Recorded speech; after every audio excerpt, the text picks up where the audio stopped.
আমার বউ আমারে মাইরাছে হে, আমি বলবো না কারো কাছে, বলবো না কারো কাছে, আমার বউ আমারে মাইরাছে হে। ও আমার বড় ভাগ্যবান, টানিয়া ধরছে আমার কান। বউ আমার বড় ভাগ্যবান, টানিয়া ধরছে আমার কান। লাত্তি গোতা কতই মারে যায় আমার পরাণ। নাকটা আমার ভাঙ্গা দিছে, নাকটা আমার ভাঙ্গা দিছে, একদিন বুকে সইরা পারাইছে। আমি বলবো না কারো কাছে, আমার বউ আমারে মাইরাছে হে। সকালে উঠিয়া দেয় গালি, ঠিক না? কিছু কিছু মহিলার অভ্যাস, সকালে উঠে শুরু করে, সকালে উঠিয়া দেয় গালি, যদি দেখে পকেট খালি, ঠিক না? পকেটে টাকা নাই, পয়সা নেই, তো গালি তো দিবই। সকালে উঠিয়া দেয় গালি, যদি দেখে পকেট খালি, দাবি দেওয়ার ফিরিস্তি দেয় 3.5 হালি। কোমরটা মোর ভাঙ্গা দিছে, কোমরটা মোর ভাঙ্গা দিছে, কুত্তার মতো খাটাইছে। কিছু বললে বাপের বাড়ি গেছে হে, ঠিক না? আমি বলবো না কারো কাছে, বলবো না কারো কাছে, আমার বউ আমারে মাইরাছে হে। চিন্তা করে দেখেন, বলবো না কারো কাছে বলতে বলতে সারা দুনিয়া জানায় আলাইছে। ফেরেশতা প্রথমে নিষেধ করেছিল না? ফেরেশতা বলেছিল, আল্লাহ এই মানুষ সৃষ্টি করার প্রয়োজন নাই, কারণ এরা দুনিয়াতে গিয়ে মারামারি হানাহানি কাটাকাটি করবে। ফেরেশতা এই কথা জানলো কোত্থেকে? আগের অভিজ্ঞতা। আগের কি? কারণ দুনিয়াতে মানুষ সৃষ্টির আগে, মানুষকে পাঠানোর আগে, আরো 2000 বছর আগে পৃথিবীতে পাঠিয়েছিলেন জিন জাতি। কোন জাতি? জিন জাতি। জিন জাতিরও আগে কিতাবে পাওয়া যায় হিন জাতি আর মিন জাতি ছিল। কি জাতি ছিল? হিন জাতি, মিন জাতি। লাস্টে পাঠাইছে কোন জাতি? জিন জাতি। এই জিন জাতির 2000 বছরের ইতিহাসে ফেরেশতাদের অভিজ্ঞতা হয়ে গেছে, এরা শুধু মারামারি আর কাটাকাটি করছে, লুটে পুটে খাওয়ার বসবাস করছে। তারা পৃথিবীতে ঝামেলা জঞ্জাল ছাড়া আর কিছু করে নাই। এই জন্য যখন আল্লাহ পাক বললেন, ইন্নী জাইলুকা ফিল আরদি খলিফা, পৃথিবীতে আমি খলিফা প্রেরণ করতে চাচ্ছি, ফেরেশতারা তোমরা কি বলো? ফেরেশতারা বললেন, আল্লাহ ইন্না নাহনু নুসাব্বিহুকা ওয়া নুকদ্দিসু লাক, আমরাই তো আপনার প্রশংসা করছি, তাসবিহ বর্ণনা করছি, বরত্ব ঘোষণা করছি। আপনি যাদেরকে সৃষ্টি করতে চাচ্ছেন এরা তো ওই দুনিয়াতে গিয়ে আবার সে মারামারি হানাহানি কাটাকাটি করবে। আল্লাহ বললেন, ইন্নী আ'লামু মা লা তা'লামুন, আমি যা জানি তোমরা তা জানো না। বাস, আল্লাহ এটা বলছে, আর কোনো কথা নেই, সৃষ্টি করেছে। কিন্তু পরিশেষে এসে আমরা ওই ফেরেশতাদের কথাই সত্য হলো কিনা দেখেন, ঠিক কিনা? ফেরেশতাদের কথাই কিন্তু এই জামানায় এসে পুরোপুরিভাবে 100 ভাগ ঠিক হয়ে গেছে। এরপরে কি আল্লাহকে দোষবেন? না না, আল্লাহকে দোষে লাভ নাই, যে দোষবে তার ক্ষতি, আল্লাহর কোনো ক্ষতি নাই, ঠিক কিনা? এই জন্য আল্লাহ যা করেছেন তারটা 100 ভাগ ঠিক। বাকি আমরা তো সেই বাদ অনুবাদ, বিবাদ, ঝগড়া, ফিতনা, ফাসাদ, মারামারি, হানাহানি, কাটাকাটিতে লেগে গিয়েছি। এই ঝগড়া ফাসাদ দুনিয়াতে শুরু হয়ে গেছে। ঝগড়া ফাসাদ শুধু ব্যক্তিগতভাবে, পারিবারিকভাবে নয়, পারিবারিকভাবে ঝগড়া আছে, সামাজিকভাবে ঝগড়া আছে, আছে না নাই? থানাতে ঝগড়া আছে, উপজেলাতে ঝগড়া আছে, জেলাতে ঝগড়া আছে, বিভাগে ঝগড়া আছে, রাষ্ট্রে সারা বাংলাদেশে ঝগড়া আছে। শুধু বাংলাদেশ নয়, তাম ওয়ার্ল্ডে কি আছে? ঝগড়া আছে। এই যে ঝগড়া, এই ঝগড়ার নামে আল্লাহ পাক রব্বুল আলামিন একটা সূরা নাজিল করে দিয়েছে। সুবহানাল্লাহ বলেন। কি নামে সূরা? সূরাতুল ঝগড়া। সূরাতুল ঝগড়া। এখন হুজুরা বলবো, হুজুরের নতুন নাম কোথা থেকে আমদানি করলেন? হ্যাঁ, সূরাতুল ঝগড়া কোন সূরা আছে? আছে 114 সূরার ভিতরে একটা সূরার নাম সূরাতুল ঝগড়া। আমি বাংলা বলছি, আরবি বললে হয়তো বলো আচ্ছা ঠিক আছে, এই সূরায় আল্লাহ পাক রব্বুল আলামিন জানেন যে ঝগড়া ফাসাদ পৃথিবীতে হবে, এজন্য সূরা ঝগড়া নাজিল করে দিয়েছে। তো ঝগড়াটা নাজিল হয়েছে, সূরা নাজিল হয়েছে ঝগড়ার নামে। কোন ঝগড়া উল্লেখ করছেন আল্লাহ তাআলা? আল্লাহ পাক এই ঝগড়ার নামে সূরাটি নাজিল করার ক্ষেত্রে স্বামী আর স্ত্রীর ঝগড়াকে উল্লেখ করছেন। সুবহানাল্লাহ বলেন। এখন পৃথিবীতে যত ফিতনা ফাসাদ, ঝগড়া বিবাদ, মারামারি, হানাহানি দেখেন, অধিকাংশ হয় নারী কেলেঙ্কারি, ঠিক কিনা? নারী কেলেঙ্কারিতে ঝগড়া ফাসাদ বেশি। এই জন্য সূরাটাও নাজিল হয়েছে ওরকম নারীর ঘটনা নিয়েই। সূরাতুল মুজাদালা। সূরার নাম কি? মুজাদালা। এই মুজাদালা মানে কলহ, বিবাদ আর ঝগড়া। এজন্য ঝগড়ার নামে সূরা নাজিল করে দিয়ে আল্লাহ পাক রব্বুল আলামিন আমাদেরকে বুঝিয়ে দিচ্ছেন এই ঝগড়া ফাসাদ করা কি নয়, ঠিক না। আল্লাহ পাক রব্বুল আলামিন সূরা আনফাল, কত? সূরা আনফালের 46 নম্বর আয়াতে বলেছেন, ওয়াতিউল্লাহ ওয়া রাসূলাহ, আল্লাহ ও তার রাসূলের অনুগত করো।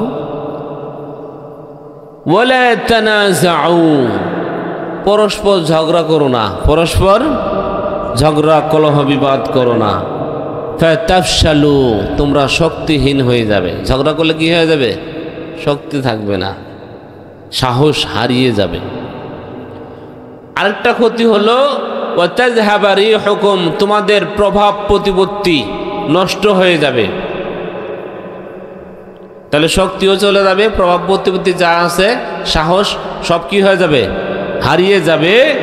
আর ওই কাফের মুশরিকরা তোমাদেরকে দেখে তোমাদের উপর চড়াও হওয়ার জন্য তারা প্রস্তুতি নেবে, ঠিক কিনা? দেখছে মুসলমান একজন আরেকজনকে দেখতে পারে না, এক আলেম আরেক আলেমকে দেখতে পারে না, এক হুজুর আরেক হুজুরকে দেখতে পারে না, এক বক্তা আরেক বক্তাকে দেখতে পারে না, এক মুরব্বী আরেক মুরব্বীকে দেখতে পারে না। মুসলমানের সমাজে যেভাবে ঝগড়া ফাসাদ সৃষ্টি করে দিয়েছে, যেভাবে শুরু হয়ে গেছে, কারোর সাথে কারো মিল নেই, কাজেই ওদের উপরে বোম বাস্টিং করা, ওদেরকে ছিন্ন বিচ্ছিন্ন করে দেওয়া আমাদের জন্য এখন সহজ, ঠিক কিনা? এটা হলো ইহুদি চক্রান্ত। এই জন্য নিজে পরস্পরে কখনো ঝগড়া ফাসাদ আমরা করতে যাব না। আল্লাহ পাক বলেছেন ওয়াসবিরু, সাহস হারিয়ে ফেলবে, শক্তি হারিয়ে ফেলবে, প্রভাব প্রতিপত্তি সব চলে যাবে, কাজে ঝগড়া ফাসাদ দরকার নাই। ওয়াসবিরু, সবর করো। কি করো? সবর করো। সবর করলে ঝগড়া ফাসাদ কম হবে, তাই না? ইন্নাল্লাহা মা'আস সাবিরিন, নিশ্চয়ই সবরকারীদের সাথে আল্লাহ রয়েছে। কে আছে? আল্লাহ রয়েছে। এরপরে আল্লাহ পাক রব্বুল আলামিন বলেছেন সূরা কাহফের 54 নম্বর আয়াত,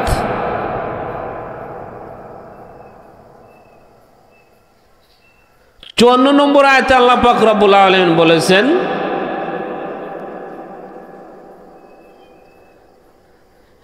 ইন্নাল ইনসানা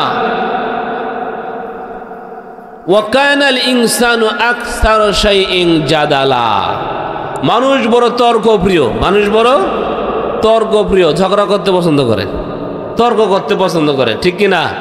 ওই চার স্টলে বসে দেখবেন দুই মুরব্বী লাগছে, অমুক হুজুর এই কথা বলে গেল, তুমি এই কথা বলো, দুজনে শুরু হয়েছে, ফতোয়া দেওয়া শুরু হয়ে গেছে, এক হুজুর আরেক হুজুর বাজছে, তর্কপ্রিয়। হাসরের মাঠে আল্লাহর সাথে তর্ক করবে মানুষ। কার সাথে তর্ক করবে? এক কাফের ব্যাপারে এই আয়াতের ব্যাখ্যায় বলা হয়েছে যে এক কাফেরকে আল্লাহ তাআলা বলবে, এই তুমি কি এই গুনাহগুলি করো নাই? কাফের বলে, আল্লাহ আমি গুনাহ করি নাই। চিন্তা করে দেখছেন, আল্লাহ বলেন তুমি যখন গুনাহ করো তোমার ওই জায়গায় আমার ফেরেশতা ছিল, রেকর্ড করেছে, লিখেছে। এ বলে আল্লাহ যখন রেকর্ড করছে তাও দেখি নাই, কি লিখছে তাও দেখি না, ও ভুলও লিখতে পারে তো। চিন্তা করে দেখছে, আল্লাহর সাথে ঝগড়া শুরু করে দিচ্ছে।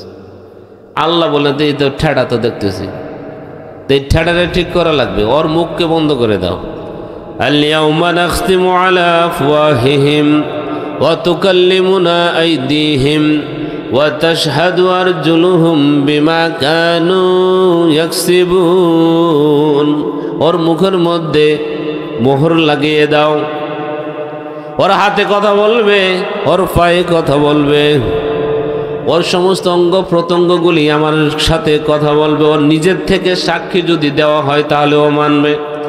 ও জবানকে বন্ধ করে দেওয়ার পরে সমস্ত অঙ্গ প্রত্যঙ্গ বলছে আল্লাহ আমার হাত দিয়ে অমুক জিনিস করছে, পা দিয়ে অমুক জিনিস করছে, সব সাক্ষী বের হয়ে গেছে নিজের অঙ্গ প্রত্যঙ্গ থেকে। এখন বলে আল্লাহ এবার ঠিক আছে। এখন ঠিক কেন? আল্লাহর সাথে ঝগড়া করে ওখানে গিয়ে অস্বীকার করে মানুষ। এজন্য ঝগড়াপ্রিয় তর্কপ্রিয় মানুষগুলি পরিবারের ভেতরেও ঝগড়া ফাসাদ আছে না নাই? স্বামী স্ত্রী ঝগড়া আছে না নাই? আছে।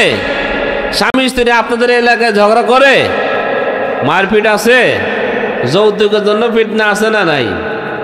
বাবার বাড়ি যাও টাকা নিয়ে আসো, ঠিক কিনা? হায় রে হায়, স্বামী স্ত্রী ঝগড়া কেন করবে? মিল মোহব্বতে থাকবে। রাসূলুল্লাহ সাল্লাল্লাহু আলাইহি ওয়াসাল্লাম সারা জিন্দেগিতে একটি বারও কোনো স্ত্রীর গায়ে হাত তোলেন নাই। সুবহান, কি আখলাক, কি চরিত্র! আর আজকে আমরা কি করতেছি? গরুর মতো পিটাই বাবুরে। হ্যাঁ, লা তাজলিদু জালদাল আবদ। আল্লাহ রাসূল বলেছেন ওই দাসের মতো বউকে পিটাইবা না, দাসের মতো বউকে পিটাইতে পারবে না, ঠিক কিনা? আল্লাহ হাবিব আরো বলেছেন লা তাজরিবিল ওয়াজহা ওয়ালা তাকওয়াহ। বিবিকে মারতে গিয়ে বিবির চেহারার মধ্যে মারতে পারবা না, তাকে গালিও দিতে পারবা না। এখন তো গালি দেয় 14 কোটি সুদে, ওর মা আর বেশি গালি, ঠিক কিনা? বউ আসে না গেছে তাও খবর নাই, ও মায়ের সহ গালি দেওয়া শুরু করলো। এই হলো আমাদের অভ্যাস। এই ঝগড়া ফাসাদ যাতে না হয় আল্লাহ পাক রব্বুল আলামিন আগেই নিষেধ করে দিয়েছে। পরিবারের ভেতরে ঝগড়া ফাসাদ করো না, সুলহু খায়র। স্বামী স্ত্রীর মধ্যে ঝগড়া ফাসাদ হলে মীমাংসা করাটাই উত্তম। বিভেদ সৃষ্টি করা, পার্থক্য করা, তালাক দেওয়া জায়েজ নাই। তালাক দেওয়া কি নাই? ঠিক না, আল্লাহ পাক এটা বলেছেন। আর এখন তালাক দিতে দিতে তোমার দিলাম 3 তালাক, তোর মারে দিলাম 50 তালাক। নাউজুবিল্লাহ মিন যালিক। চিন্তা করে দেখছেন? হ্যাঁ, এত খাটাসের খাটাস। তালাক দিতে গিয়ে তালাকের কিছু নিয়ম কানুন আছে না নাই? আছে, কোরআন হাদিসের নিয়ম দেওয়া নাই। আল্লাহ রাসূল বলেছেন সবচেয়ে নিকৃষ্ট জায়েজ হলো তালাক দেওয়া, সবচেয়ে নিকৃষ্ট জায়েজ, এর নিচে আর কোনো জায়েজ নাই। এটা এত খারাপ জিনিস। তো এই তালাক দিতে গিয়ে মূর্খ মানুষ, ইমাম সাহেবদেরও একটু বয়ান করা দরকার। তালাক নিয়ে মহামারী লেগে গেছে এলাকাতে, মহামারী। 3 তালাক দেওয়ার পরে সংসার করতেছে, দেদারছে, গুনাহ মনে করতেছে না। আর যা সন্তান জন্ম হচ্ছে সব হারামজাদা, সব কি? নাউজুবিল্লাহ বলবেন না। এই তো 3 তালাকের পরে কোনো সংসার নাই, সংসার করা যাবে না। আল্লাহ পাক রব্বুল আলামিন এটা ভালো করে বলেছেন, হাত্তা তানকিয়া যাওজান গায়রা ওয়াল মুতাল্লাকাতু। যখন তুমি তালাক দিয়ে দিবা তখন এটা অন্য স্বামীর কাছে বিয়ে দেওয়ার না পর্যন্ত 3 তালাকের পরে ওকে নেওয়ার আর কোনো সিস্টেমই নাই। আল্লাহ ডাইরেক্ট নিষেধ করে দিয়েছে। আর আপনি হুজুর হইয়া, কিছু হুজুর আছে কিছু টাকা নিয়ে বিয়ে পড়ায় দিয়ে দিয়েছে, আছে না নাই? খাটাইশ হুজুর আছে না নাই? ওই সারা জীবন জেনা করার ব্যবস্থা করে দিছে। এই হুজুরের আমল নামায় জেনার গুনাহ যাবে, তোমার মুন্সিগিরি কুলাবে না, বুঝছো? এই জন্য 3 তালাকের নিয়ে 3 তালাকের তালাক দেওয়ার পর হুজুর রাগে তালাক দিছি, রাগে। এই বেটা রাগে তালাক দেয় না, আনন্দে থাকার সময়, মিলেমিশে থাকার সময় তালাক দেয় নাই কেউ। কেউ কি বলে আই লাভ ইউ 1 তালাক, আই লাভ ইউ 2 তালাক, আই লাভ ইউ তোরে দিলাম 3 তালাক, এরকম তালাক দেয়? এরকম তালাক আছে? রাগ করে তো দিবে, কিন্তু তালাক 3টা দেওয়া যাবে না, 1টা দেওয়া লাগবে। কয়টা? যদি দেয়নি দেওয়া লাগবে কয়টা? 1টা। বেশির থেকে বেশি তালাক মাররাতান। আল্লাহ পাক বলেছেন তালাক 2টা। তালাক কয়টা? আর আপনি বানালেন 3টা, মারা দিলেন 50টা, এটা কই পাইলেন এগুলা? ফাজলিমি ইসলাম নিয়েও শুরু হয়েছে নাকি? তালাক একটা দিলে হুজুর নিয়ে দিতে পারবে, ক্ষমতা আছে। 2টা যদি দেন তাও নিয়ে দিতে পারবে। 3টার পরে হুজুরের বাপেরও ক্ষমতা নাই, পৃথিবীর কোনো হুজুরেরই ক্ষমতা নাই। শেষ। এটা অন্য জায়গায় দেওয়া লাগবে, পানি ঘোলা করা লাগবে, ওর উপরে কোনো হিলা বাহানা করা যাবে না, বিয়ে দেওয়া লাগবে সরাসরি। আর হিল্লে বিয়া কোরআনে নাই, হাদিসে নাই, বুঝলেন? এই জন্য সাবধান থাকতে হবে, সাবধান। তালাক দেওয়ার সময় খুব গুরুত্বপূর্ণ কথা, কিন্তু এগুলো কথা আমি কিসের জন্য বলে জানেন? মহামারী শুরু হয়েছে, 3 তালাক দিচ্ছে, কালকে পরের দিন যায় বিয়ে করে নিয়ে সংসার বাস চলতেছে, আর হারামজাদা পয়দা হইতেছে। কিসের জন্য মাহফিলে বাধা দেয় জানেন? কিসের জন্য হুজুরের পিছনে লাগে? কিসের জন্য মাদ্রাসা পিছনে লাগে? কিসের জন্য কোরআনের পিছনে লাগে জানেন আপনি খবর? হ্যাঁ, কারণ তার রক্ত তো ঠিক নাই, ওর রক্ত শুধু জাহান্নামের দিকে টানবে। কি করলে জাহান্নামে যাওয়া যায়, কি করলে জাহান্নামে যাওয়া যায়, ওই চিন্তার মধ্যে থাকবে। ওর ভালো চিন্তা আসবেই না, কারণ মূল খারাপ, আসল খারাপ, ফরা তো খারাপ হবেই, গুড়া খারাপ, আগা তো খারাপ হবেই, গুড়া খারাপ, ফল তো খারাপ হবেই, ঠিক কিনা? যার আসল খারাপ, যার বাবা চরিত্র ভালো না, মার চরিত্র ভালো না, গোপন কথা কয়ে যায়, খুব কম মানুষ এগুলো কথা বলে। যার বাবা খারাপ, মা চরিত্র খারাপ, বাবা চরিত্র, যে কোনো একজনের খারাপ, ওর সন্তান পৃথিবীতে খারাপ হবেই, গ্যারান্টি দেওয়া। আমার কথাকে চিন্তা করে দেখেন আপনার। এজন্য বিয়ে শাদী যখন করাবেন তখন আভিজাত্য বংশ দেখে বিয়ে করার কথা আছে, ঠিক কিনা? হ্যাঁ, তুনকাহুল মারআতু লিআরবাইন, বিয়ে করা হয় মাত্র 4 জিনিস দেখা। কয় জিনিস দেখা? লিমালিহা ও হাসাবিহা ও লিজামালিহা ও লিদ্দীনিহা। 4 জিনিস দিয়ে সাধারণত বিয়ে করে মানুষ। ফাজফার বিজাতিদ্দিন, দিনদারিকে প্রাধান্য দাও। মাল দেখবো, বংশ দেখবো, সৌন্দর্য দেখবে, দিনদারি দেখবে। ফাজফার বিজাতিদ্দিন, দিনদারিকে প্রাধান্য দিবা। বাকি 3টা না হলেও চলবে। হ্যাঁ, দিনদারির সাথে সৌন্দর্য চলবে, দিনদারির সাথে মাল চলবে, দিনদারির সাথে বংশ দেখে বিয়ে করাবে। কিছু বংশের মেয়েরা এসে বাড়িতে স্বামীর সাথে কিছু ঝগড়া ফাসাদ আছে না নাই? স্বামীর সাথে ঝগড়া নাই? আছে। স্বামী মারে একটা এই বিষয়, আমরা এই ওয়াজ করি, এই বিষয়টা জানি, কিন্তু আরেকটা বিষয় যে আছে, আমার এক ওয়াজ কিন্তু উল্টো হয়। আমি যেখানে যাই ওয়াজ একটু উল্টা। সবাই বাবা মার খেদমত করে, আমি বাবা মার বিরুদ্ধে কই। কারণ বাবা মা যদি, বাবা মার হক, সন্তানের হকটা আগে, বাবা মার হকটা পরে। সন্তানের হক আগে কি? ওকে ছোট থাকতেই ওর জন্য সুন্দর একটা মা নির্বাচন করতে হবে। মা নির্বাচন করছেন আপনার উল্টাপাল্টা সন্তান, তো ওই ফ্যাক্টরিতে উল্টাপাল্টা সন্তানই আসবে। মা দিনদার, সুন্দর একটা নাম রাখতে হবে। এরপরে সুম্মা আদাবা, ওকে আদব শিক্ষা দিতে, ইসলাম শিক্ষা দিতে হবে। 3টা হক আপনি আদায় করেন নাই, পরে তো আপনারা মারবেই মিয়া, পরে তো আপনার গলার ফাত্তাতে টেনে বাড়িতে বের করবেই, ওই সন্তানই তো বের করবে। আপনি তার হক আদায় করেন নাই, পরবর্তীতে আপনার হক সে আদায় করবে না, বুঝলেন? এজন্য উল্টা ওয়াজ, আজকে উল্টা ওয়াজ হবে। কিছু কিছু মহিলা আছে স্বামীর গায়ে হাত দেয়, আছে না নাই?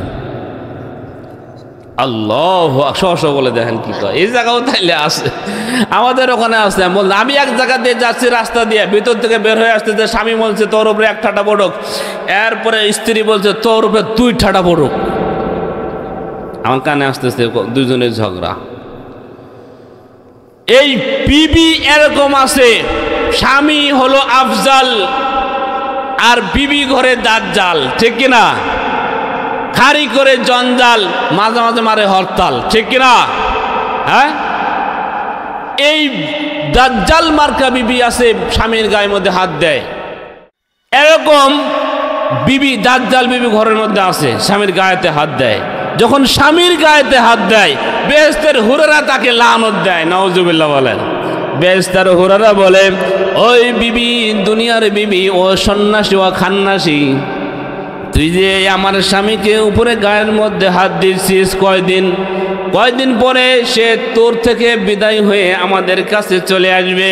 সুবহানাল্লাহ। কয়দিন আর মারবা তুমি? কয়দিন আর তাকে কষ্ট দেবে? কষ্ট দিও না, সে কিছুদিন পরে তো আমাদের কাছে চলে আসতেছে। সুবহানাল্লাহ। ঘুরে গালি দেয়, ঘুরেই জবাব দিয়ে দেয়। আর স্বামীর গায়ে যে হাত তুলে সে কি মহিলা নাকি দাজ্জাল? দাজ্জাল, এটা দাজ্জাল। স্বামীর খুশি ছাড়া জান্নাতে যাওয়া অসম্ভব। আইয়ুমা ইমরাতিন যাওজুহা আনহা রাদিন দাখালাতিল জান্নাহ। এমন মহিলা আছে যে মহিলার উপরে স্বামী খুশি থাকে। কি থাকে? খুশি। দাখালাতিল জান্নাহ, সে ব্যক্তি জান্নাতে প্রবেশ করবে। এই মহিলা কোথায় যাবে? জান্নাতে প্রবেশ করবে। এর উল্টাটাতে আসেন বিপরীত, যে মহিলার উপরে স্বামী বেজার, খুশি না, বেজার হয়ে আছে, এই মহিলা কোথায় যাবে? জাহান্নামে যাবে। উল্টো বুঝেন, হাদিসে এটা তো বোঝা যায়। যার উপরে রাজি, স্বামী রাজি অবস্থায় মারা গেছে, স্বামী মাফ করে দিছে, রাজি আছে, তার উপরে ক্রন্দন করতেছে, আমার বিবি কত ভালো ছিল, আল্লাহর সাথে সাথে তাকে মাফ করে দিয়ে জান্নাতে পৌঁছায় দিবে, জান্নাতে পৌঁছায় দিবে। ও মা, তুমি 2 দিন একটু ধৈর্য ধারণ করো, 2 দিন একটু ধৈর্য ধরো। স্বামী কিছু অত্যাচার যদি করো একটু সবর করো, শাশুড়ি যদি একটু অত্যাচার করো একটু সবর করো, ননদ যদি কটু কথা বলে একটু সবর করো। 2-3-4 দিন পরে দেখবা তোমার এই সবর করার কারণে আল্লাহ পাক রব্বুল আলামিন তোমাকে 10 দুনিয়ার সমান রাজ্যের একটা রানী বানায় দিয়েছে। ঠিক কিনা? কারণ এই মহিলা ওই জান্নাতে যাবে কি যাবে না? জান্নাতে যাবে। তাদের দুনিয়ার সামান্য টাকা পয়সার জন্য এদিক সেদিক একটু খাওয়া দাওয়া পড়া একটু সমস্যা হলে আপনি যে শুরু করে দেন, কেমন শুরু করে দেয় ঘরের ভেতরে, এরকম না করে একটু সবর করেন। ঠিক কিনা? সবর করে তাহলে আপনি 10 দুনিয়ার রাজ্যের সমান একটা রাজত্বের রানী হয়ে যাবেন। সুবহানাল্লাহ, সুবহানাল্লাহ। এজন্য বলতেছি মা বোনেরা, ঝগড়া ফাসাদ নয়, ঝগড়া ফাসাদ করা যাবে না। ঝগড়া ফাসাদ যাতে আমরা না করি। এখন আসেন, ঝগড়া ফাসাদ তো কিছু হবেই, ঝগড়া ফাসাদ কিছু হবে, কিন্তু এটা বেমানান পর্যায়ে যাবে না, মারাত্মকভাবে নেওয়া যাবে না। কারণ রাসূলুল্লাহ সাল্লাল্লাহু আলাইহি ওয়াসাল্লামের ঘরেও হালকা কিছু তর্ক বাদানুবাদ হতো। বিবি ছিল না অনেকগুলি, 13 জন না? তাহলে 13 জনের ভেতরে সতেনে কিছু সমস্যা তো আছে, কিন্তু তারা এটা মিলায় নিতেন, বড় আকারে যাইতেন না। রাসূলুল্লাহ সাল্লাল্লাহু আলাইহি ওয়াসাল্লামের সাথে একবার আয়েশা সিদ্দিকা রাদিয়াল্লাহু তাআলা আনহার একটু বাদানুবাদ হলো। আল্লাহর হাবিব বললেন, আয়েশা এভাবে আর কত থাকবে, চলো আমরা মিটমাট করে নেই। কি করে নেই? চলো মিটমাট করে নেই। তো মিটমাট করার জন্য সালিস মানে তৃতীয় পক্ষ, আমরা তো স্বামী স্ত্রী, তাহলে অন্য একজন তো লাগবে, উমরকে ডাকি। আয়েশা বললেন, না না, উমরুন গালিস, না, উমরকে ডাকা যাবে না, উমর যে শক্ত। তাহলে কাকে ডাকবো? তোমার বাবাকে ডাকি, আবু বকর। হ্যাঁ, আবু বকরকে ডাকা যায়। আবু বকর রাদিয়াল্লাহু তাআলা আনহুকে ডাকা হলো। তিনি আসলেন আল্লাহর হাবিব এবং আয়েশা সিদ্দিকা রাদিয়াল্লাহু তাআলা আনহার মাঝে মিটমাট করে দেওয়ার জন্য। আল্লাহর হাবিব বলবেন, কে বলবে? আগে বর্ণনা তো দিতে হবে ঝগড়ার, ঠিক না?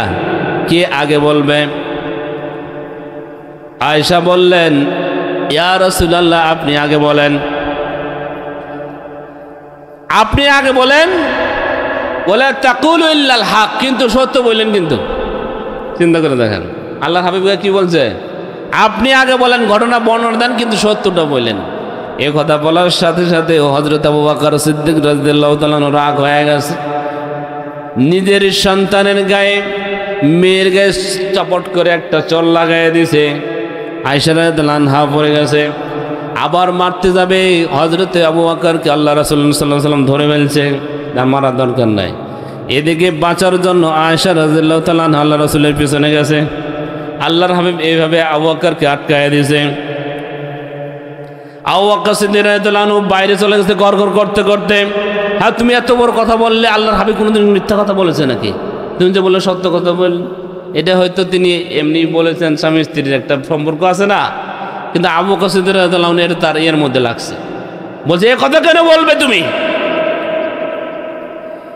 তখন আবু বকর সিদ্দিক রাদিয়াল্লাহু আনহু বাইরে চলে যাওয়ার পরে আয়েশা সিদ্দিকা রাদিয়াল্লাহু তাআলা আনহাকে আল্লাহর হাবিব বলছেন, ও আয়েশা দেখো কেমনে তোমারে বাঁচাইলাম, কেমনে তোমারে বাঁচাইলাম, দেখছো এই ব্যক্তির হাত থেকে তোমার কেমনে বাঁচাইলাম, নাহলে তো তোমার মায়ের একবারে তুষ। এখন আয়েশা সিদ্দিকা রাদিয়াল্লাহু তাআলা আনহা হেসে দিছে, সুবহানাল্লাহ। বাইরে থেকে বারান্দা থেকে আবু বকর সিদ্দিক রাদিয়াল্লাহু আনহু কে বলি মারামারি বা কান্দাকাটি, এখন আবার হাসে, আসসালামু আলাইকুম ইয়া রাসূলুল্লাহ, ঘরে আসতে চাই, তা আসেন। আসার পরে দেখে দুজনে হাসতেছে। এখন আবু বকর সিদ্দিক রাদিয়াল্লাহু আনহু বললেন, আশাকতুমুনি কামা হারবিকুমা, যখন আপনাদের মাঝে দ্বন্দ্ব হয় তখন আমাকে ডাকেন মীমাংসা করার জন্য। কামা আশাকতুমুনি ফি সিলমিকুমা, যখন আপনাদের আনন্দ সময়টা হয় ওই সময় আনন্দের মধ্যে আমাকে শরীক করেন। সুবহানাল্লাহ। এই ঝগড়া কি বেশি হয়ে গেছে নাকি মিল মোহাম্মতের ভেতরেই আছে? তো স্বামী স্ত্রীর মাঝে এইভাবে ঝগড়া ফাসাদ করতে তেমন কোনো সমস্যা নেই, কিন্তু সমস্যা হলো গিয়া যখন তালাক পর্যায়ে চলে যায়, যখন মারপিটের মধ্যে চলে যায়, স্ত্রীর গায়ে মারতে মারতে বেহুশ করে ফেলে, এরকম আছে না নাই? এরকম করা যাবে না, এরকম মারপিট মহিলাদেরকেও করা যাবে না। আর মহিলাদেরকে বলে দিচ্ছি, স্বামীর গায়েও কোনোদিন হাত তোলা যাবে না। মরার আগে আপনার হাত কিন্তু জায়গায় থাকবে না, বুঝলেন? হাত কাঁপতে থাকবে। হাত কি করবে?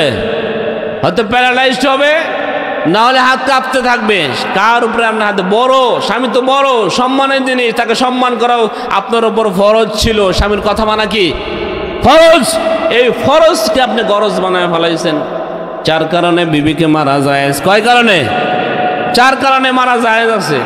এখন হুজুর এই 4 কারণ হুজুর মহিলারা বলতেছে মনে মনে, হুজুর আপনি বললেন না, এমনি মারে আরো না না, আপনার মারার জন্য বলছি না, নিষেধ করছি। 4 কারণ দেখেন, যদি সে পবিত্র না হয়, ফরজ গোসল ঠিক মতো না করে, পবিত্র পাক পবিত্র না করে মারা যাবে। যদি নামাজ না পড়ে, হাতের তালুতে মারবেন, পায়ের তালুতে মারবেন। মারবেন কি দিয়ে? মেসওয়াক পরিমাণ একটা যন্ত্র নেবেন, মেসওয়াক পরিমাণ এক টাক করে একটা কি নেবেন, 1 বিঘত একটা মেসওয়াক নেবেন, লাঠি নেবেন, ওই দিয়ে মারবেন। আসলে মারা নয়, মোহব্বত আরো বাড়ানো, ঠিক কিনা? তাহলে এইভাবে যদি স্ত্রীকে মারার কথা বলা হয় থাকে, তাহলে স্ত্রী কিভাবে স্বামীর গায়ে হাত তুলবে? চিন্তা করে দেখেন। এই জন্য হযরতে ফাতিমা রাদিয়াল্লাহু তাআলা আনহা এবং হযরত আলীর ঘরেও মাঝে মাঝে একটু বাদানুবাদ হয়ে যেত। আল্লাহর হাবিব সাল্লাল্লাহু আলাইহি ওয়াসাল্লাম একদিন ঘরে গেছেন, গিয়ে জিজ্ঞাসা করে, ফাতিমা রে, আলী কোথায়? ফাতিমা বলল, আলী তো রাগ করে বাইরে চলে গেছে। কোথায় গেছে? কই দিকে গেছে।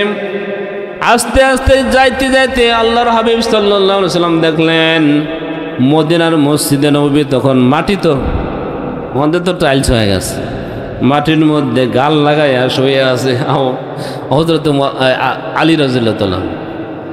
আল্লাহর হাবিব গিয়ে ডাকলেন, ইয়া আবা তুরাব, ও মাটির বাবা।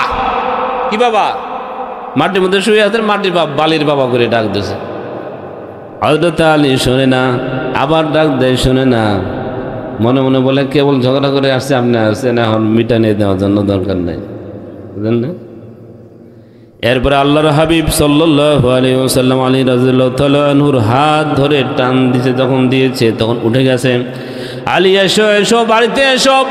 বাড়িতে যাওয়ার পরে হযরতে রাসূলুল্লাহ সাল্লাল্লাহু আলাইহি ওয়াসাল্লাম ফাতেমাকে নিয়েছেন আর আলীকে নিয়েছেন। ফাতেমাকে এক ফাটের এক পাশে শোয়াইছেন, আলীকে এক পাশে শোয়াইছেন, তিনি মাঝখানে শুয়ে গেছেন। সুবহানাল্লাহ। মাঝখানে শুয়ে দুজনকে বুঝাচ্ছেন। কিরকম বাবা দেখেন, কিরকম রোমান্টিক বাবা। এই বাবা জামাইকেও বুঝায়, মেয়েকেও বুঝায়, এভাবে রাগ করে থাকার দরকার নাই, দুজনে মিল হয়ে যাও, বাস। মিল আরো বেমিল থাকতে পারে নাকি? মিল হয়ে গেছে। এইভাবে বাবার উচিত হবে। মেয়ে একটা বললো জামাইয়ের বিরুদ্ধে, এসে বললো, বাবা তোমার জামাই এই করছে সেই করছে, বাবা তো রাগে ফায়ারে করছে, অমুকের বেটা অমুক, এত বড় সাহস তোমার, এই বলছে। আপনি এত সহজে রাগ পেলেন কেন? মেয়ের কথা সব কানে নেবেন না, ঠিক কিনা? হ্যাঁ, সব যদি কানে নেন, আপনার মেয়ে কোনো জায়গায় সংসার করতে পারবে না, ঠিক কিনা? কোনো জায়গায় সংসার করতে পারবে না। মেয়ের সব কথাই নেওয়া যাবে না। নিবেন, শুনবেন, ঠিক আছে, কিন্তু আমল করবেন না। মিলিয়ে দেওয়ার চেষ্টা করো। আল্লাহ বলেছেন সুলহ খায়র, স্বামী স্ত্রীর মধ্যে যখন ঝগড়া বিবাদ চলে আসে, নবী গো আপনি এটাকে মীমাংসা করে দিবেন, এর মধ্যেই মঙ্গল, এর মধ্যে কি মঙ্গল, এর মধ্যে মঙ্গল আছে। সুলহ খায়র, সংশোধনটাই হলো উত্তম, বিভাজনটা উত্তম নয়, কখনোই বিভাজনে যাবেন না। এজন্য ঝগড়া ফাসাদ আমাদের সমাজে আছে, ঝগড়া ফাসাদ হবে কিন্তু মারাত্মক পর্যায়ে নিয়ে যাওয়া যাবে না।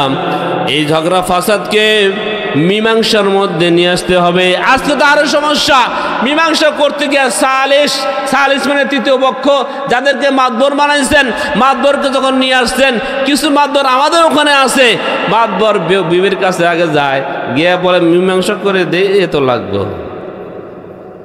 টেবিলের নিচ দিয়ে, বুঝেন না? আর স্বামীর পক্ষ কাছে গেছে, গিয়ে বলছেন মীমাংসা করতে পারে, এত লাগবে। এই যে ঘুষখোর কিছু মাতাব্বর আছে না নাই? আপনাদের এলাকাতে নাই, আমাদের ওখানে আছে। এই ঘুষখোর মাতাব্বর দুই পক্ষে না খায়া টাল হইয়া কি যে বিচার করে ওর নিজেও জানে না, ঠিক কিনা? হ্যাঁ, এই ঘুষখোর ফি বুতুনিহিম নার, তুমি ঘুষ খায়া নিজের পেটের মধ্যে আগুন ঢোকাইলা, হাসরের মাঠে জবাব দেওয়া লাগবে না? তুমি যে মাতবর, তোমাকে কে মাতবর বানাইছে? হ্যাঁ, তোমাকে কে মাতবর বানাইলো? তুমি আগুন খেকো, আগুন খাও, এই পেটের মধ্যে আগুনগুলো জমা করলে হাসরের মাঠে এগুলো টাকাগুলো দেওয়া লাগবে না? বিচার তো করবা তুমি সমাজের, সমাজ দরদি, জনদরদি, তুমি বিচার করবা টাকা ছাড়া, ঠিক কিনা? তাহলে না তুমি জনদরদি, তুমি তো জনদরদি নাই, তুমি টাকার দরদি, ঠিক কিনা বলেন? হ্যাঁ, এই জন্য ওই মাতাব্বরের কাছে না যাইয়া নিজেরাই মীমাংসা করে ফেলাবেন। কেস কারবারে যাবেন না, কেস কারবারে গেলে ভালো না।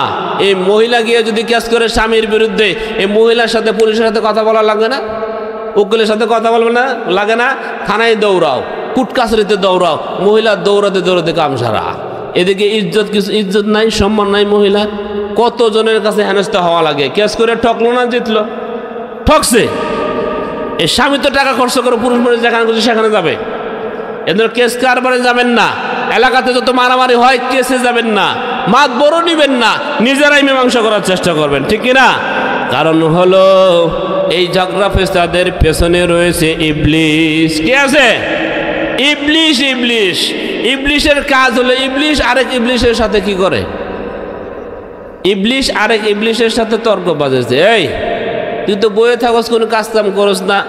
ইবলিশে আসল ইবলিশে কয় কি, এই কাজ তো এখন করা লাগে না, কে কিচ্ছু করা লাগে না, আমি শুধু একটু সুরা লাগাই দেই, বাস বাকি কাম আদমই করে। কেমনে দেখবি নাকি? হ্যাঁ, দেখাই দিছে। একবার গেছে এক হোটেলে যাওয়ার পর একটু এক ফোঁটা সোরা নিয়েছে, সোরা নিয়ে দেওয়ালের মধ্যে লাগাই দিছে।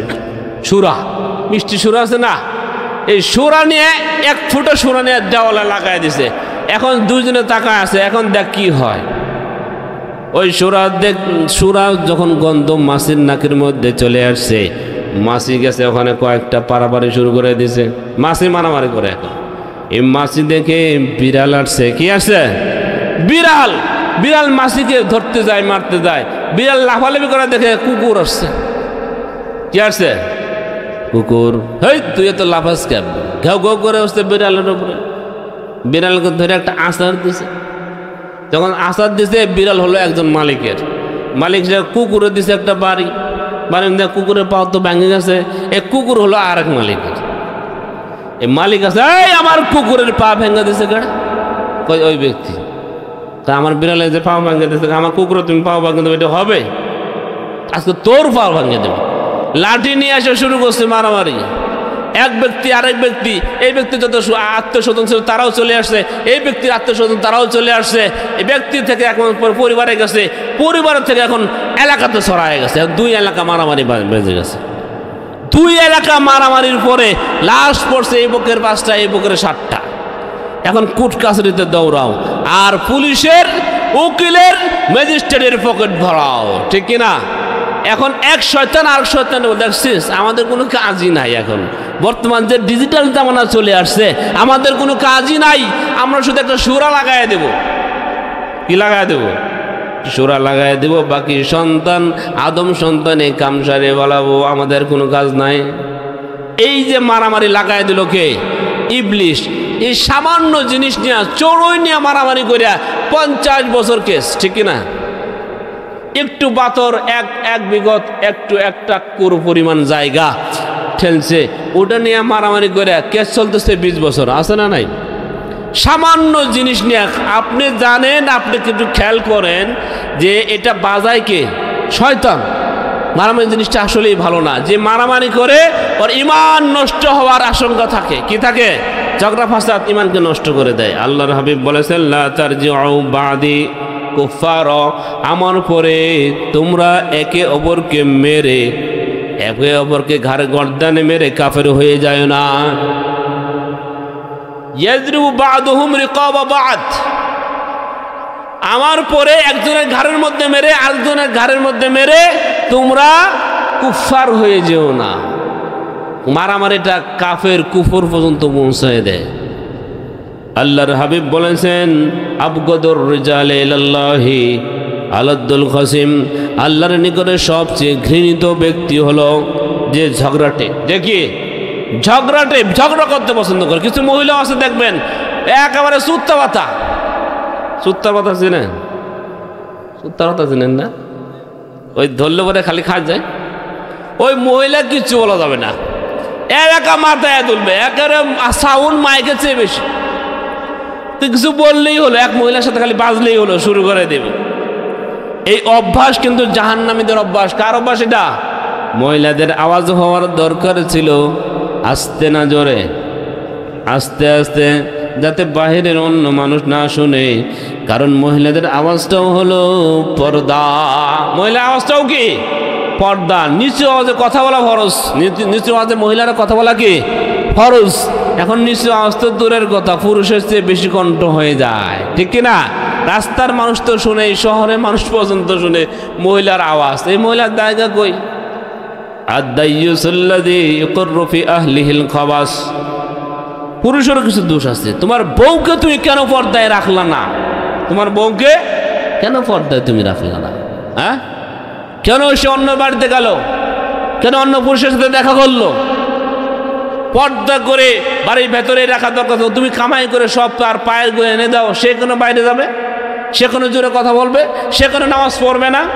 আপনার এই মেয়ে কেন বাইরে যাবে বেপর্দায়? দোষী কে? বাবা, ভাই, স্বামী হলো দোষী। তারা বেপর্দায় কেন বাইরে যাবে? আজকে একটা মেয়ে প্রেম করতে করতে হ্যাট্রিক করে ফেলাইছে। একজন মেয়ে 10 জন ছেলের সাথে পীড়িত করে, একটা ছেলে 10 জনের সাথে পীড়িত করে। এত বেহায়া কেন হলো? আপনি কেন এত ঢিল দিয়েছেন কেন? আপনি অভিভাবক না? আমি অভিভাবক না? আপনি কসু জানেন না কিছু? মেয়ে পীড়িত করে 5 জনের সাথে আমাদের খবরই নাই। আপনি বাবা নাকি আর কসু? বাবা হলে আল্লাহর দরবারে একদিন জবাব দেওয়া লাগবে। এই মেয়েটি বিয়ে দেওয়ার আগ পর্যন্ত তুমি তার খোঁজ খবর রাখবে, তুমি তার সর্বাধিক দিয়ে খরচপাতি দিবা, আর খরচপাতি দিয়ে তার উপরে নজর রাখবা, তাকে পর্দায় রাখবা, তাকে দিন শেখাইবা। বিয়ে দেওয়ার পরে স্বামীর উপরে বর্তাবে, স্বামী যা খুশি তা করুক। এখন বেপর্দায় রাখো, পর্দায় রাখো, ও আল্লাহর কাছে জবাব দিব। কিন্তু বিয়ে দেওয়ার আগ পর্যন্ত আপনার উপরে কিন্তু বুদ্ধ, ও যত গুনাহ করবে সব আপনার ঘরের মধ্যে আয় পড়বে। এত সোজা না। মেয়েকে পর্দায় রাখেন, স্কুলে পড়তে দিয়েছেন, দেন, কিন্তু একটু খবর রাখেন, একবারে সারিয়ে দিন না। এরপরে যখন ভার্সিটিতে কিছু মেয়েরা পড়ে, হোস্টেলে থাকে। কোথায় থাকে? হোস্টেলে থাকে। এই হোস্টেলে থাকে যে ও কি করে বাপ মা কোনো খবর নাই, টাকা পাঠায় দেয় মাসে মাসে। ও কি করছে জানেন? লিভ টুগেদার চলে আসছে এখন। লিভ টুগেদার বোঝেন? ওই আমেরিকা থেকে আমদানি করে মুসলমান দেশে লিভ টুগেদার তারা আমদানি করছে। লিভ টুগেদার হলো বিয়ে করবে না, একটা ছেলে আর আরেকটা মেয়ে একটা ঘর ভাড়া নিয়ে দুজনে স্বামী স্ত্রীর মতো থাকবে, যার যার কামাই সে খাবে, দুজনে একসাথে থাকবে, বাচ্চা নিবে না। লিভ টুগেদার একসাথে থাকবে। এটা ওই আমেরিকাতে, পশ্চিমা দেশে এগুলো হয়। ওইখান থেকে এখানে আমদানি করা হয়েছে বাংলাদেশে। এই কলেজের ভার্সিটির মেয়েটা আরেক ভার্সিটির ছেলের সাথে এক জায়গায় গিয়ে লিভ টুগেদার করতেছে। আপনার বাবা তো আপনার খবরই নয়। আপনার কিসের বাবা? আপনি কেন এত ফিতনা ফাসাদ, কেন এত খুন গুম হত্যা? হাদিসের ভেতরে রয়েছে যখন জেনা ইদা ফাশা জেনা, যখন জেনা ব্যাপক হয়ে যাবে তখন খুন খারাপি বেশি হয়ে যাবে। এখন খুন খারাপি প্রত্যেক দিন খুন আর গুম আছে না নাই? কথা কন না কে আছে? আপনার জিমায় গেছেন দিয়ে জিকির করেন লা ইলাহা ইল্লাল্লাহ, লা ইলাহা ইল্লাল্লাহ, লা ইলাহা ইল্লাল্লাহ, লা ইলাহা ইল্লাল্লাহ, লা ইলাহা ইল্লাল্লাহ। জবান খুলেন লা ইলাহা ইল্লাল্লাহ, লা ইলাহা ইল্লাল্লাহ, লা ইলাহা ইল্লাল্লাহ, লা ইলাহা ইল্লাল্লাহ মুহাম্মাদুর রাসূলুল্লাহ। তাহলে ঝগড়া ফাসাদ সামাজিকভাবে পারিবারিকভাবে যে ঝগড়া ফাসাদগুলি হয়, সমস্ত ঝগড়া ফাসাদের গোড়াইকে ইবলিশ, গোড়াইকে ইবলিশ। তাহলে ইবলিশের মুরিদ হবেন নাকি আল্লাহ রাসূলের মুরিদ হওয়া লাগবে? কার? কোরআন এবং হাদিসের মুরিদ হওয়া লাগবে। কোরআন হাদিসে যা আছে তাই করা লাগবে। ইবলিশকে শত্রু ভাবা লাগবে। কি ভাবা লাগবে? ইবলিশ আমাদের শত্রু, শত্রুই ভাবতে হবে। কোরআনুল কারীমের ভেতরে একটা সূরার নাম সূরা মুজাদালা, সূরাতুল ঝগড়া। এই ঝগড়ার আয়াত সূরা নাজিল হলো কিসের জন্য? এক সাহাবীর নাম হলো আউফ ইবনে সামেত। আউফ ইবনে সামেত রাদিয়াল্লাহু তাআলা আনহু, তার বিবি হলো খাওলা ইবনে সালাবা। খাওলা ইবনে সালাবা দিনদার পরহেজগার মহিলা। আউফ ইবনে সামেত তিনিও দিনদার পরহেজগার ব্যক্তি। একদিন কথায় কথায় এমন একটি কথা বলে ফেলছেন, আংতে কাজ জাহারে উম্মি, ও খাওলা রে, তুই হলি আমার মায়ের পিঠের মতো। কি কথা বলছে? মায়ের পিঠের মতো। যখন এ কথা বলছে, জাহেলিয়াতের যুগে ছিল এরকম কথা যদি কেউ বলে মায়ের সাথে সাদৃশ্য দেয় বউকে, তখন বিবি তালাক হয়ে যায়। কি হয়ে যায়? তালাক হয়ে যায়, তালাকের বড়টা হয়ে যায়। তখন এই কথা বলার সাথে সাথে হযরতে খাওলা রাদিয়াল্লাহু তাআলা আনহা চিল্লায়ে উঠছে, হাই হাই, কি করলা তুমি? এমন অনেক কথা বললা, আমাদের সংসার তো চলে গেছে, আমাদের সংসার তো আর নাই। ইনি ফতোয়া নেওয়ার জন্য আল্লাহর হাবিব সাল্লাল্লাহু আলাইহি ওয়াসাল্লামের কাছে আসছে। ইয়া রাসূলুল্লাহি, ইয়া হাবিবাল্লাহ, একটা ফতোয়া দেওয়া লাগবে। কয় কি ফতোয়া? কয় আউফ ইবনে মালিক, আউফ ইবনে সাবেত, আউফ ইবনে সাবেত আমাকে এই কথা বলে বলছে, আংতে কা জাহরে উম্মি, তুমি আমার মায়ের পিঠের মতো। আল্লাহর হাবিব বললেন, এই জাহেলিয়াতের যুগে যে সিস্টেমটা ছিল আল্লাহর রাসূলের কাছে, ওই সম্বন্ধে কোনো আয়াত নাযিল এখনো হয় নাই। তিনি বললেন, তা তুমি তো তাহলে শেষ। এই কথা শোনার সাথে সাথে খাওলা রাদিয়াল্লাহু তাআলা আনহা তিনি আল্লাহর কাছে ফরিয়াদ করতেছে, আল্লাহ, এই বৃদ্ধ বয়সে এসে স্বামী আমাকে তালাক দিয়ে দিল, আমার সন্তানগুলির অবস্থা কি হবে? আমার অবস্থা কি হবে? কোথায় যাব? কোথায় থাকবো? কি খাবো? আল্লাহর কাছে বলতেছে, আল্লাহর হাবিবের হাতে, আল্লাহর হাবিবের সামনে আল্লাহর কাছে ফরিয়াদ করতেছে, ইয়া রাসূলুল্লাহ, ইয়া রাসূলুল্লাহ, ইয়া হাবিবাল্লাহ, এখন আমি কোথায় যাব? আপনি এটা কি বললেন? আল্লাহ কি এই সম্পর্কে কোনো আয়াত নাজিল করে না? অন্যান্য সাহাবীদের সম্পর্কে আল্লাহ আয়াত নাজিল করে, আমার সম্বন্ধে কেন আয়াত নাজিল করে না? আল্লাহর হাবিবের সাথে একটু বাকবিতণ্ডা শুরু করে দিয়েছে। আল্লাহ পাক রব্বুল আলামিন বলেন, যাও জিবরাইল যাও, আমার খাওলার সম্পর্কে আমি একটা সূরা নাজিল করে দিলাম, নিয়ে যা, নবীর কাছে নিয়ে যা। আল্লাহর হাবিবের কাছে জিবরাইল চলে আসলো। আসার পরে সূরা মুজাদালা তাকে পড়ে শোনানো শুরু করে দিলাম। কদ সামিআল্লাহু কওলাল্লাতী তুজাদিলুকা ফি যাওজিহা ওয়া তাশতাকি ইলাল্লাহ والله يسمع تحاوركما إن الله سميع বাসীর। আল্লাহু আকবার। আল্লাহ পাক বলেন কদ সামিআ আল্লাহু, আল্লাহ শুনেছেন, কদ সামিআ আল্লাহু কওলাল্লাতী তুজাদিলুকা ফি যাওজিহা, যে মহিলা তার স্বামী সম্পর্কে আপনার সাথে বাদানুবাদ করতেছিল, ওই মহিলার কথাকে আমি আল্লাহ আরশ থেকে শুনেছি। সুবহানাল্লাহ।